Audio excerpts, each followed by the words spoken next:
James Joyce, Dublineses.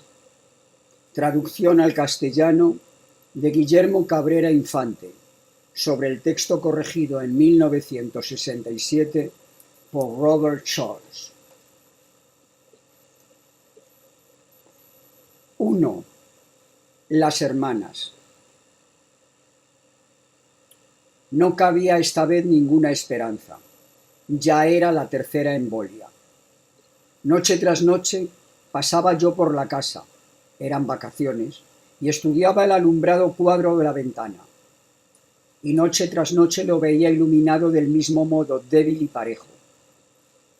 Si hubiera muerto, pensaba yo, vería el reflejo de las velas en las oscuras persianas, ya que sabía que se deben colocar 2 cirios a la cabecera del muerto.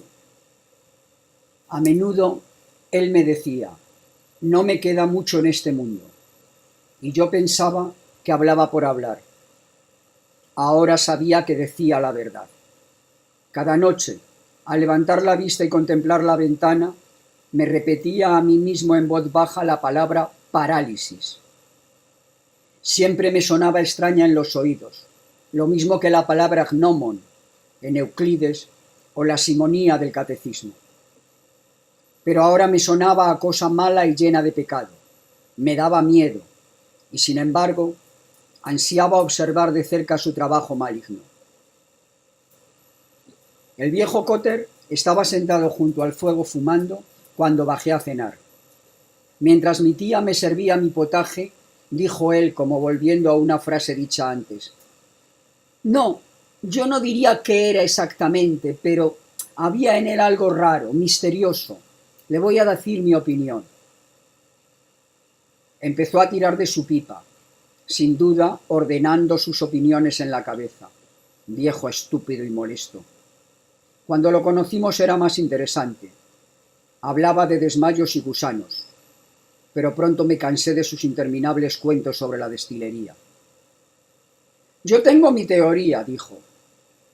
Creo que era uno de esos casos raros, pero es difícil decir. Sin haber expuesto su teoría, comenzó a chupar su pipa de nuevo. Mi tío vio cómo yo le clavaba la vista y me dijo: bueno, creo que te apenará saber que se te fue el amigo. ¿Quién?, dije. ¿El padre Flynn? ¿Se ha muerto? Acá Mr. Cotter nos lo acaba de decir. Pasaba por allí. Sabía que me estaban observando, así que continué comiendo como si nada.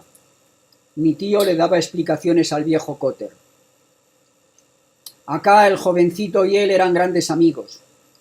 El viejo le enseñó cantidad de cosas para que vea, y dicen que tenía puestas muchas esperanzas en este. Que Dios se apiade de su alma, dijo mi tía piadosa. El viejo Cotter me miró durante un rato. Sentí que sus ojos de azabache me examinaban, pero no le di el gusto de levantar la vista del plato. Volvió a su pipa y finalmente escupió maleducado dentro de la parrilla.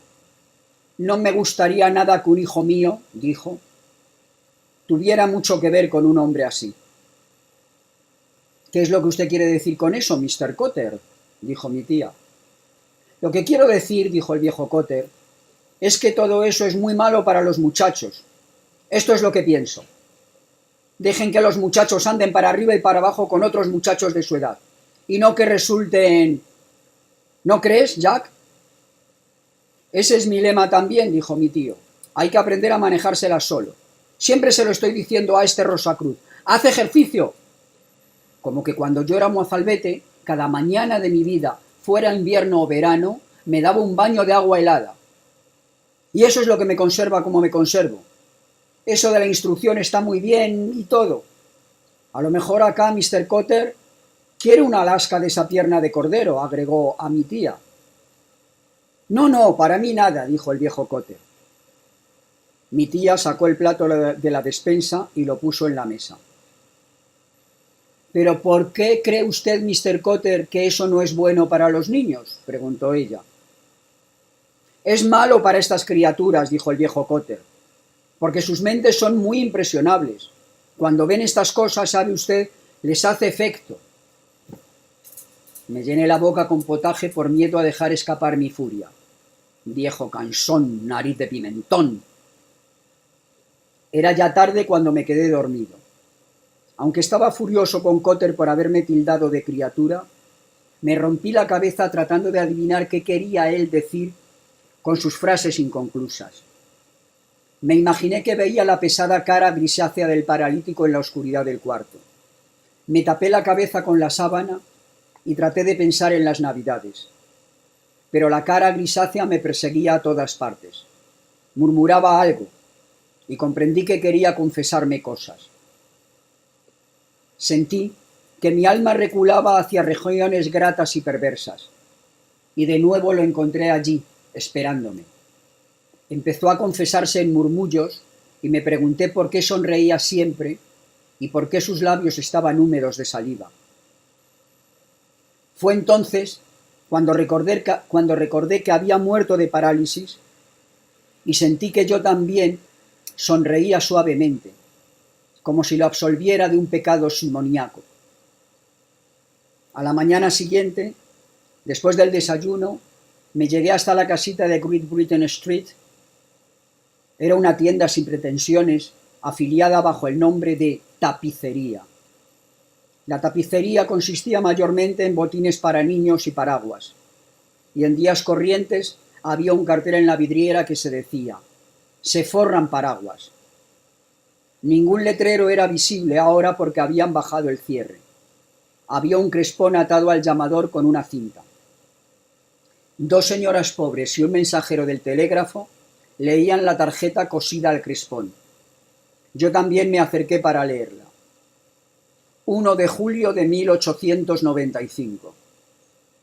El reverendo James Flynn, que perteneció a la parroquia de la iglesia de Santa Catalina, en la calle Meath, de 65 años de edad, ha fallecido.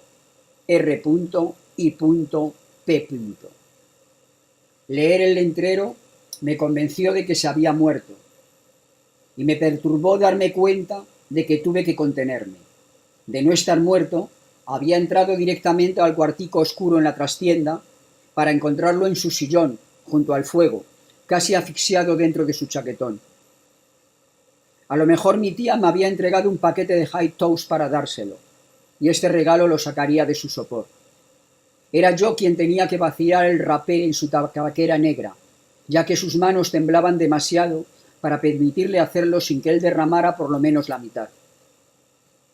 Incluso cuando se llevaba las largas manos temblorosas a la nariz, nubes de polvo de rapé se escurrían entre sus dedos para caerle en la pechera del abrigo.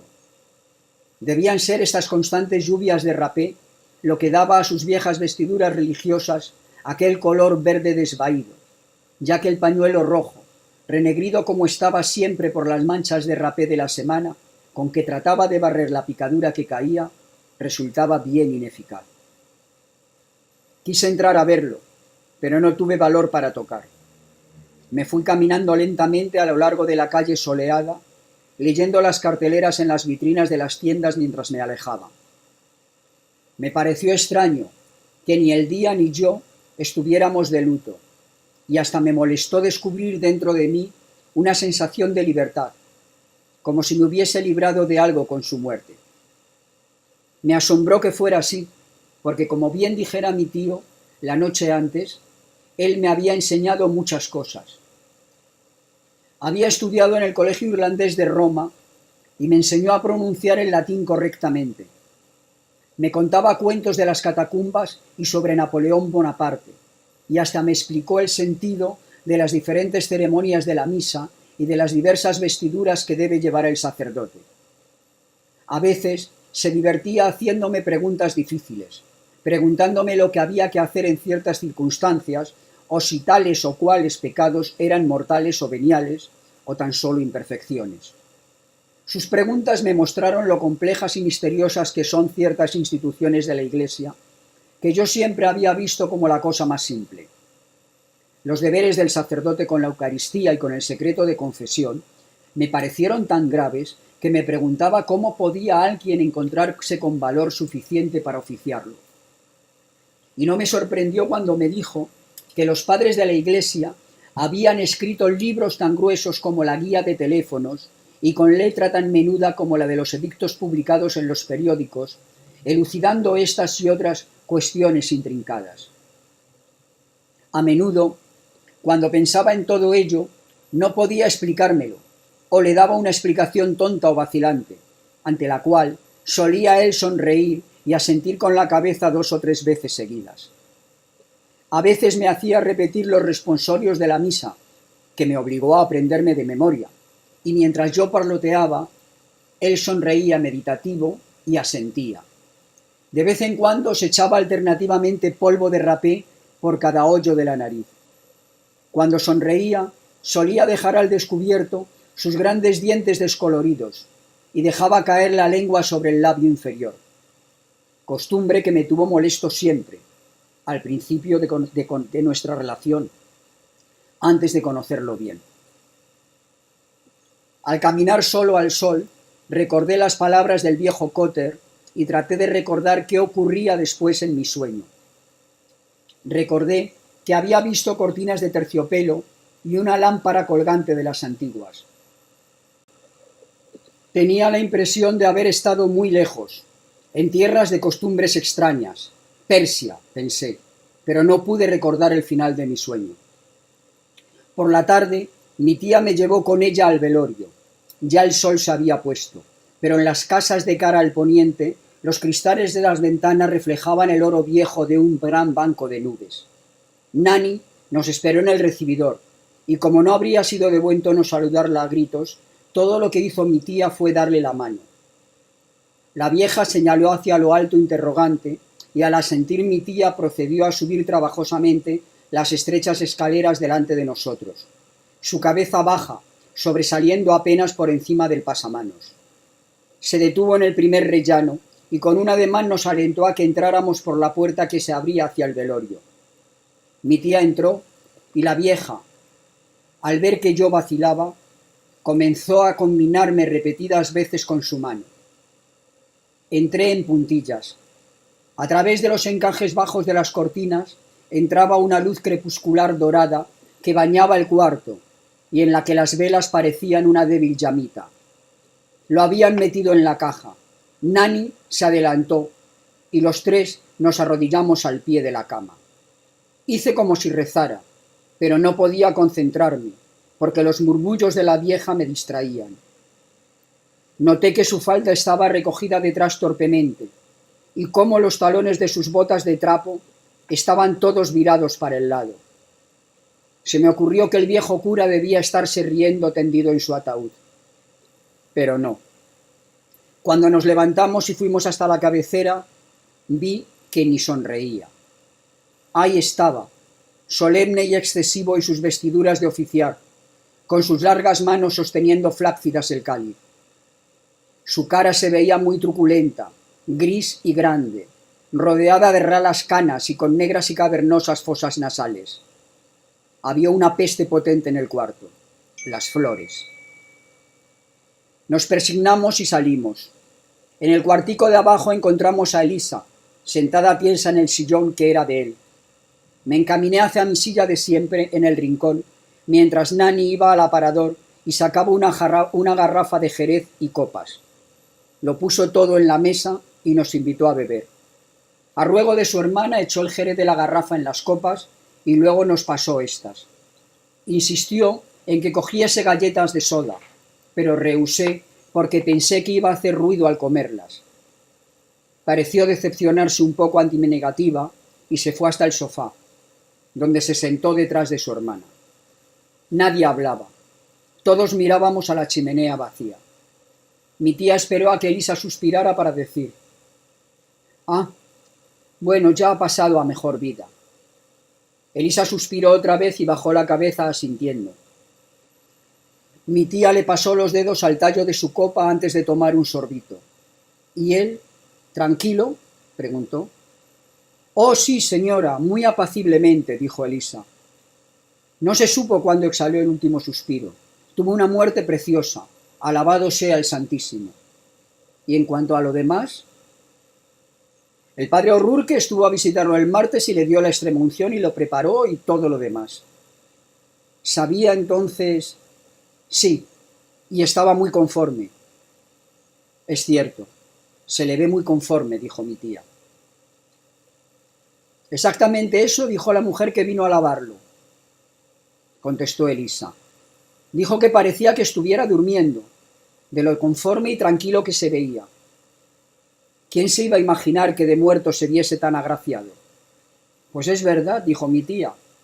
Bebió un poco más de su copa y dijo: Bueno, Miss Flynn, debe de ser para usted un gran consuelo saber que hicieron por él todo lo que pudieron.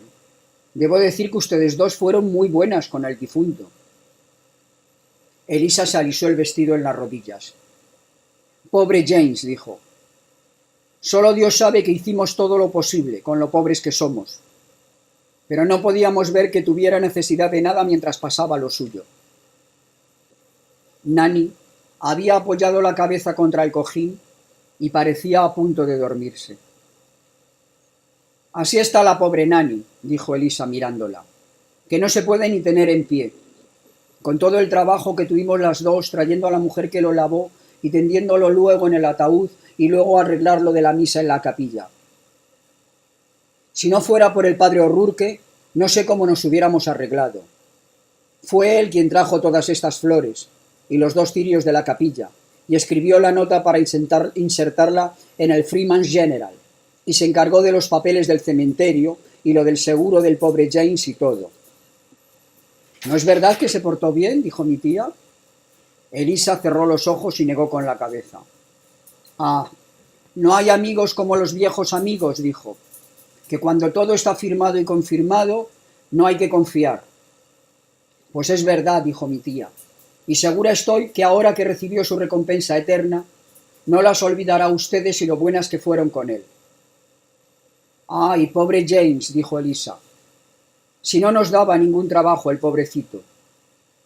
No se le oía por la casa más de lo que se le oye en este instante. Ahora que yo sé que se nos fue y todo, es que le vendrán a echar de menos cuando pase todo, dijo mi tía. Ya lo sé, dijo Elisa. No le traeré más su taza de caldo de vaca al cuarto. Ni usted, señora, me le mandará más rapé. Ay, James, el pobre. Se calló, como si estuviera en comunión con el pasado, y luego dijo vivazmente: Para que vea, ya me parecía que algo extraño se le venía encima en los últimos tiempos. Cada vez que le traía su sopa, me lo encontraba ahí, con su breviario por el suelo y tumbado en su silla con la boca abierta. Se llevó un dedo a la nariz y frunció la frente. Después siguió. Pero con todo, todavía seguía diciendo que antes de terminar el verano, un día que hiciera buen tiempo, se daría una vuelta para ver otra vez la vieja casa en Irish Town, donde nacimos todos, y nos llevaría a Nanny y a mí también. Si solamente pudiéramos hacernos de uno de esos carruajes a la moda que no hacen ruido, con neumáticos en las ruedas, de los que habló el padre O'Rourke, barato, y por un día, decía él, de los del establecimiento de Johnny Rush, iríamos los 3 juntos un domingo por la tarde. Se le había metido esto entre ceja y ceja. Pobre James. Que el Señor lo acoja en su seno, dijo mi tía. Elisa sacó su pañuelo y se limpió con él los ojos. Luego lo volvió a meter en su bolso y contempló por un rato la parrilla vacía sin hablar. Fue siempre demasiado escrupuloso, dijo. Los deberes del sacerdocio eran demasiado para él. Y luego, que su vida tuvo, como aquel que dice, su contrariedad. Sí, dijo mi tía. Era un hombre desilusionado, eso se veía. El silencio se apropió del cuartico y bajo su manto me acerqué a la mesa para probar mi jerez. Luego volví calladito a mi silla del rincón. Elisa pareció caer en un profundo embeleso. Esperamos respetuosos a que ella rompiera el silencio. Después de una larga pausa dijo lentamente: Fue ese cáliz que rompió. Ahí empezó la cosa, Por supuesto que dijeron que no era nada, que estaba vacío, quiero decir, pero aún así, dicen que fue culpa del monaguillo. Pero el pobre James, que Dios lo tenga en la gloria, se puso tan nervioso. ¿Y qué fue eso?, dijo mi tía. Yo oí algo de... Elisa asintió. Eso lo afectó mentalmente, dijo. Después de aquello, empezó a descontrolarse. Hablaba solo y vagaba por ahí como un alma en pena. Así fue que una noche lo vinieron a buscar para una visita y no lo encontraban por ninguna parte. Lo buscaron arriba y abajo y no pudieron dar con él en ningún lado. Fue entonces cuando el sacristán sugirió que probasen en la capilla. Así que buscaron las llaves y abrieron la capilla. Y el sacristán y el padre O'Rourke y otro padre que estaba ahí trajeron una vela y entraron a buscarlo. ¿Y qué le parece? Que estaba allí, sentado, solo en la oscuridad del confesionario, bien despierto y así como riéndose bajito él solo. Elisa se detuvo de repente como si oyera algo. Yo también me puse a oír, pero no se oía ni un solo ruido en la casa. Y yo sabía que el viejo cura estaba tendido en su caja, tal como lo habíamos visto, un muerto solemne y truculento, con un cáliz inútil sobre el pecho. Elisa resumió. Bien despierto que lo encontraron, y estaba como riéndose solo. Fue así claro que cuando vieron aquello, eso les hizo pensar que no andaba del todo bien.